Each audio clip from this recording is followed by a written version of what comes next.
August மாசம் மறுபடியும் ஒரு மாநாடு. அதற்கு பிறகு 3 மாசங்கள் தொடர்ந்து சுற்றுப்பயணங்கள்னு விஜய் அவர்கள் திட்டமிட்டிருக்கிறாருன்னு செயற்குழுல முடிவெடுக்கப்பட்டிருக்கு.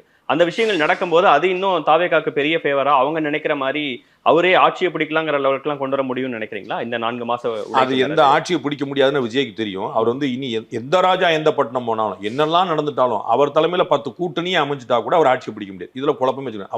அவர் முதலமைச்சரும் அல்ல, எதிர்கட்சி தலைவரும். இந்த ஸ்டேட்மெண்ட்ல மாற்றம். எதிர்கட்சி தலைவரும் அல்ல. ஆமா, அது வந்து ஏன்னா அதுக்கு மேல அவர் அதிமுக கூட சேர்ந்தாதான் சாத்தியம், அல்லது அதிமுக அவரோட சேர்ந்தாதான் சாத்தியம். திமுக அவரோட சேர்ந்தா, ஏன்னா இவங்க எல்லாம் மினிமம் 25% வச்சிருக்கிறவங்க. அப்ப 25 நீங்க 40% வாங்காம நீங்க என்ன ஆவீங்க? நீங்க அதோட குழப்பம் நம்ம யோசிக்கணும். அப்ப 40% வேற எங்க இருக்கு? இப்ப இவங்க ரெண்டு ரொம்ப ஒர்ஸ்டா பெர்ஃபார்ம் பண்ணிட்டான்னு ரெண்டு கட்சி, ரெண்டு கூட்டணியுமே சேர்ந்து 25 வச்சுட்டாங்க. நான் கட்சியே சொல்ல, திமுக கூட்டணி அதிமுக கூட்டணி ஆளுக்கு 25 எடுத்தாங்கன்னா 50% இங்கேயே போயிடுச்சு. மிச்சம் 20 நீங்க என்ன செய்வீங்க?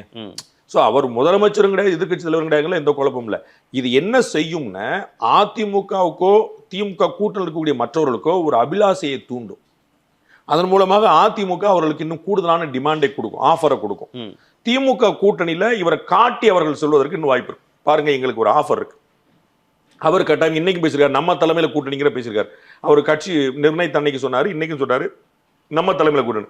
அப்ப விடுதலை சிறுத்தைகள் உள்ளிட்ட மற்றவங்க எல்லாம் பேசுறதுக்கு ஒரு வாய்ப்பா இருக்கு. பாருங்க, எனக்கு அங்க போனா எனக்கு வந்து வாய்ப்பு இருக்கு, கட்சி நல்லா வளர்ந்துட்டு இருக்கு, நான் இப்ப அங்க சேர்ந்தேன்னா எனக்கு ஒரு பெரிய ஆஃபர் கிடைக்கும், நீங்க என்ன சொல்றீங்கன்னு கேட்பாங்க.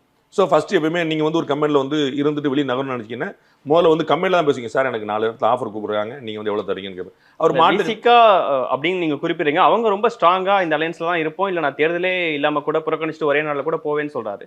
இப்போ நம்ம விசிகா அந்த மாதிரி ஒரு ஸ்டாண்ட் கூட வரலாம். நான் போவாருன்னு சொல்ல, அவங்களுக்கு அவங்க சீட் அதிகம் வாங்குறதுக்கு பயன்படும் நான் சொல்றேன். இப்போ நான் போவாருன்னு சொல்லலையே, அவர் கொடுத்துட்டாருன்னு நான் unless until he face any humiliation he will not ஸ்விட்ச்.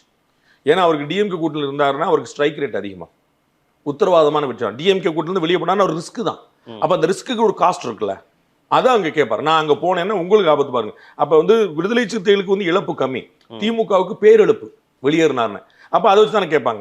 அப்போ அவர் என்ன சொல்லுவாங்க, எங்களுக்கு வந்து நீங்க 8 சீட் கொடுத்து 6 சீட் கொடுத்த பத்தாதுங்க, எங்களுக்கு வந்து 10 சீட் கொடுங்க, 12 சீட் கொடுங்கன்னு கேட்பாங்க. அதுல நெகோசியேஷன் எப்படின்னு போடும். அவருக்கு ஏன்னா திரு ஸ்டாலின் அவர்களுக்கு ரொம்ப தெளிவா தெரியும், திரு திருமாவளவன்கிறது விசிகா மட்டும் இல்லைன்னு. அவர் வந்து மற்ற 3 கட்சிகளுக்கும் சேர்ந்து பேசக்கூடிய இடத்துல இருந்தார். அது வந்து உள்ளேயே ஒரு கூட்டணி மாதிரியான ஒரு இன்ஃப்ளூயன்ஸ்ல அவர் இருக்கார். அப்ப அண்ணனை சாட்டிஸ்ஃபை பண்ணா அது வந்து இந்த 4 பேரும் சேர்த்து சாட்டிஸ்ஃபை பண்ண மாதிரி ஆகும்னு நினைப்பார்.